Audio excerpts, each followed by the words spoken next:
So this is how Soviet pilots cheated on gunnery tests by paper skies.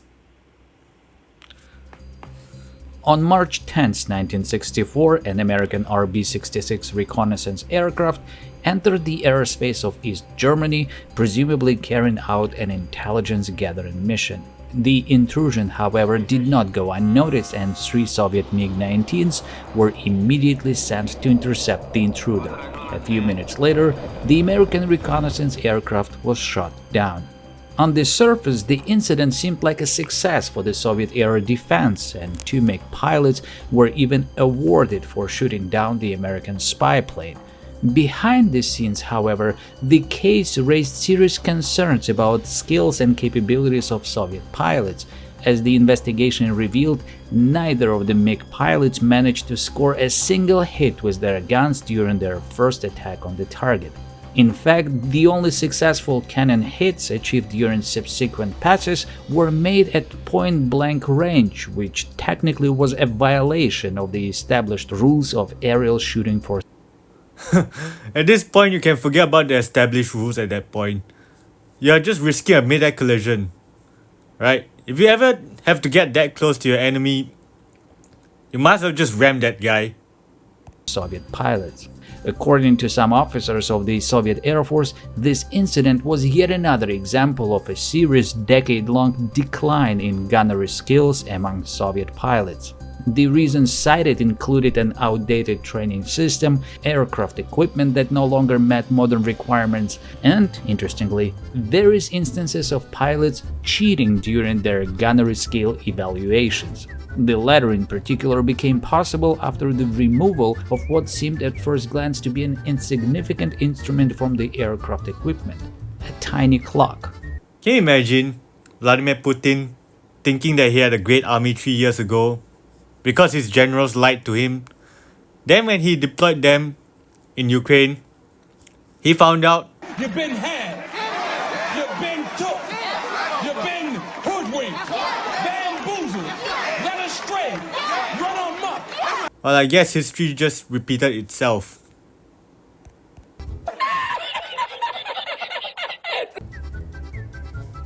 I've been making videos about the history of Soviet aviation for a few years now, and by this point you probably know that I love digging into these stories, I enjoy sharing them, and I know quite a few of them. However, since I've made it a rule that this channel is only for true stories from aviation's past, that means that some of those stories will never make it onto this channel.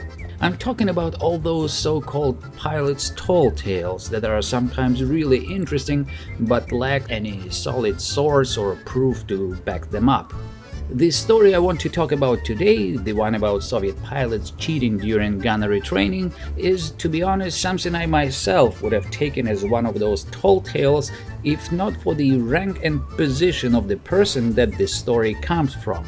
This person is Colonel Pyotr Chernysh, a former inspector. Yeah, if you guys don't know how to speak Russian, would you guys have guessed that is pronounced Pyotr Chernysh? Right? I couldn't even figure out how the Russian language works. Right? If I ever pick up Russian, you can start praying to God that I actually don't lose my mind with all these alphabet systems. For combat training in the Soviet Air Force's main command. Colonel Chernysh was directly involved in evaluating the piloting and combat skills of Soviet pilots. Thus, when he says that the Soviets' aerial gunnery performance in the mid-1950s had some serious issues, I tend to take his claims seriously. According to Colonel Chernysh, the root of this poor gunnery performance lay primarily in the rapid evolution of fighter aviation in the late 1940s, which made shooting down aircraft much harder. The newly introduced first-generation jet fighters flew much faster than the propeller-driven aircraft of World War II. They were also built tougher, designed to withstand higher speeds and G-forces, with most critical systems now duplicated for added reliability. Another factor that made aircraft harder to bring down was the switch to aviation kerosene. Unlike high-octane gasoline, kerosene was much harder to ignite, and at high altitudes above 10 kilometers, where the air is thinner, leaking jet fuel from a punctured tank was virtually impossible to ignite at all. As a result, despite newer fighters being equipped with more powerful cannons and better gun sights, the effective firing range not only failed to increase, but in fact, as the Korean War demonstrated, it actually slightly decreased, especially in dogfights between fighters, dropping to just 200 meters or even less. And that directly contradicted the Oh, 200 meters? I mean, who allowed these pilots to be deployed in the first place? Who allowed these planes to be deployed? I mean, it sounds like a case of reckless endangerment at this point, so combat training course for Soviet fighter aviation, which set the minimum standard gunnery range at 300 meters and strictly prohibited pilots from opening fire at distances under 200 meters for safety reasons. even by their own standards, this would be considered dangerous. Here, it's necessary to take a closer look at the ASP-3 gun sight used at the time on Soviet fighter aircraft and its particular characteristics in providing aiming data. To begin with, the ASP-3 was essentially just an improved version of the earlier Soviet ASP-1 gun sight, which dated back to World War II. The key phrase here is World War II, as it was a gyro gun sight that automatically calculated target lead and showed the pilot where his bullets would go. Now, while this was an excellent gun sight on 1940s propeller-driven planes, once it was transferred to much faster and maneuverable jet aircraft, the results, let's say, were a bit different. What happened was that at short firing distances, the reticle behaved pretty much the same way it did on World War II planes. But at distances over 300 meters, due to the jet fighter's higher speed and maneuverability, the reticle reacted very sensitively to even slight movements of the control stick. Yeah, I think you're better off just removing this thing completely, alright? And just put on missiles and just start fighting at that point. Alright? No point shooting at that target anymore. You're going way too fast. Your target is too maneuverable. Too bad. Just use missiles at that point. Making it extremely difficult to keep the reticle on target. In other words, to hit a target at 300 meters, the target either had to fly straight or perform smooth maneuvers at a constant angular velocity, which in real combat, of course, was never the case. Given how difficult it was to aim and fire at aerial targets beyond 300 meters, experienced pilots, especially those who had seen combat in World War II or Korea, preferred to get as close as possible to the target. In Korea, for example, Soviet MiG pilots often turned off the gyro sight altogether and used the fixed reticle, setting it down to the minimum possible range of 180 meters. But that was wartime, where rules could be bent for the sake of mission success or bare survival. So if you think that the Geneva Convention is going to save you from the worst horrors of war, congratulations, you played yourself. However, the choice between pursuing combat effectiveness or blind adherence to procedures usually came down to the commanding officer's personal choice. But over time, the number of true combat experienced pilots in the Soviet Air Force steadily declined as the pilots grew old and retired, being replaced by the growing number of true communist commanders who preferred the rules and regulations more. As Colonel Pyotr Chernysh later recalled, their insistence on gunnery training at distances of 300 meters or more made it extremely difficult for pilots to actually hit an aerial target, even when following the officially approved methods exactly as prescribed. But hit them they had to, and more than that, they wanted to. Not just because shooting down enemy planes was the core function of fighter aviation, but also, well, because of a little something called damned capitalism. well, just like scammers won't stop scamming, the honey is just way too sweet at this point. One could say you can do more with damned capitalism mixed with beautiful communism than with just beautiful communism alone.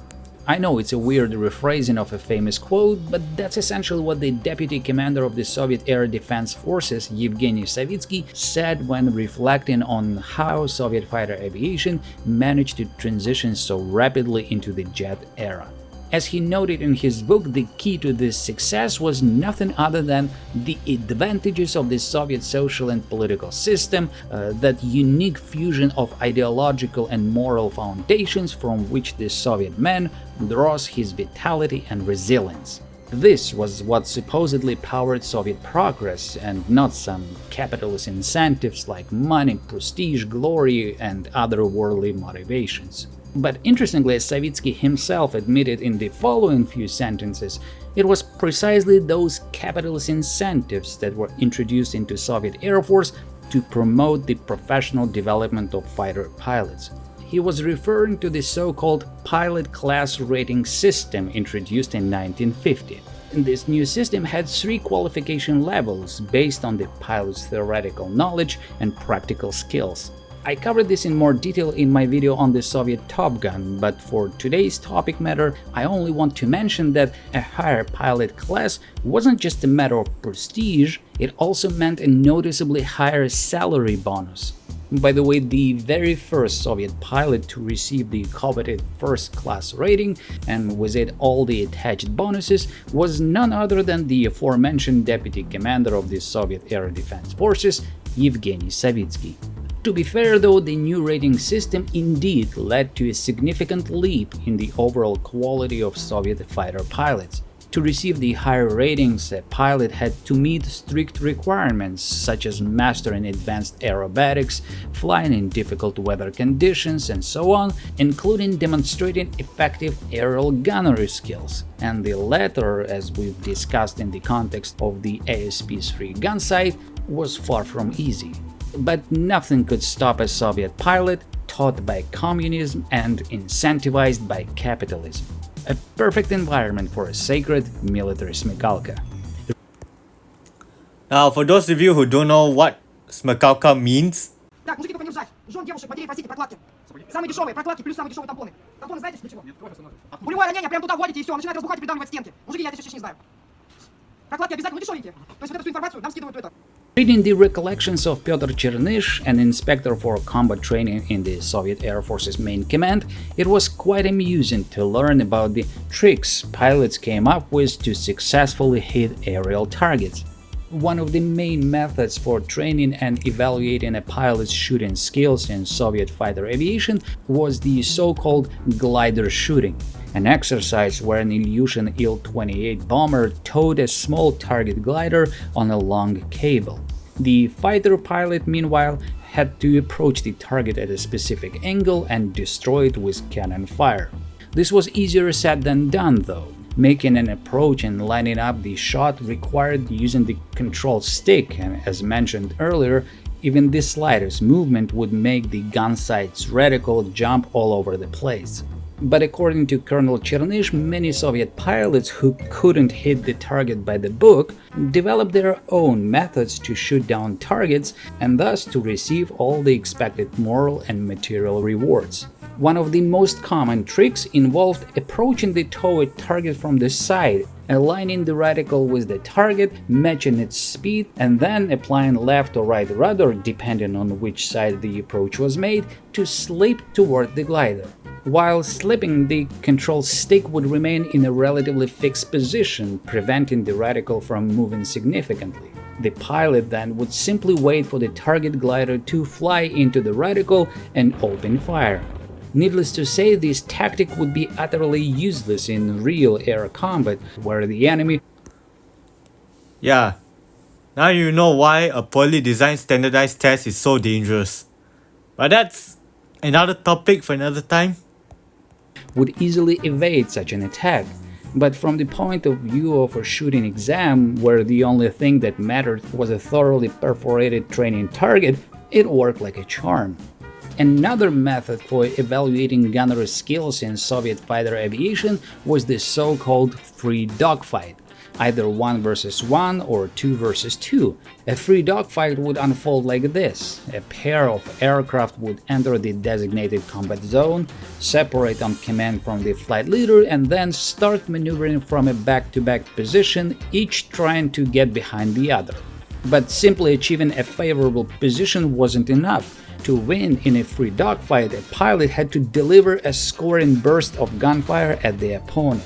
The validity of this scoring burst was confirmed using footage from the aircraft's gun camera. Early MiG-15s and MiG-17s were equipped with the standard S13 gun camera, which projected both the gun sight reticle and the clock face onto the film, which allowed inspectors to determine not just whether a valid hit was made, but also who fired first, a useful feature for analyzing the engagement.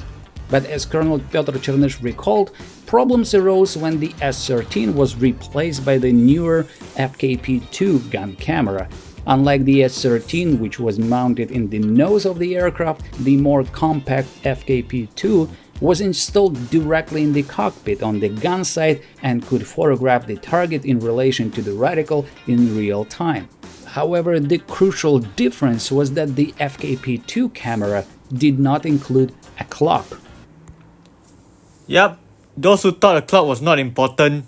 Congratulations, you played yourself. This seemingly minor omission had serious consequences.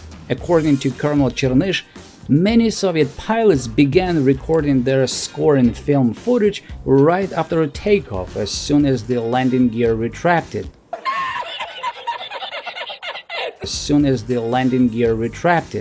Or a little later while forming up with the group in the air, and there was no longer any need to bother with elaborate maneuvers during the training dogfights.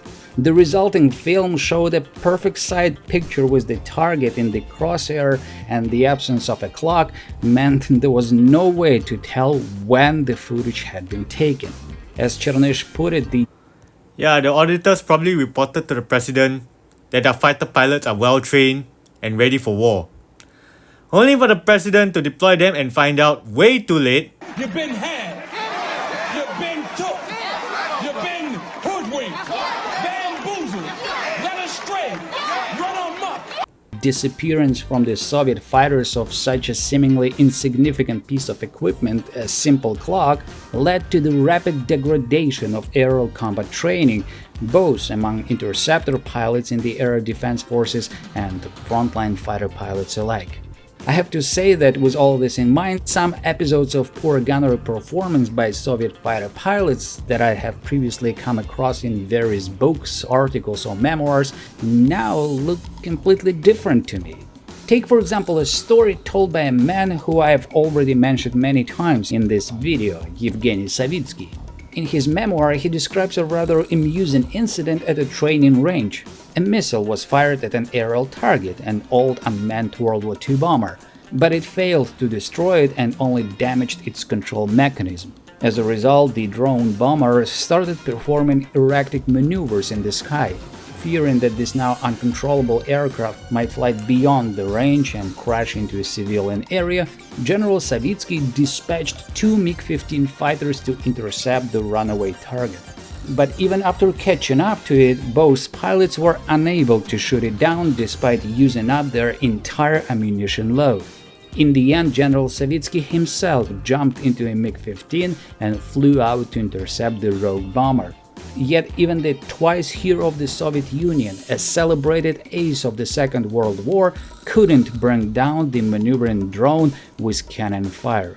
Fortunately, the bomber eventually ran out of fuel and crashed within the range limits.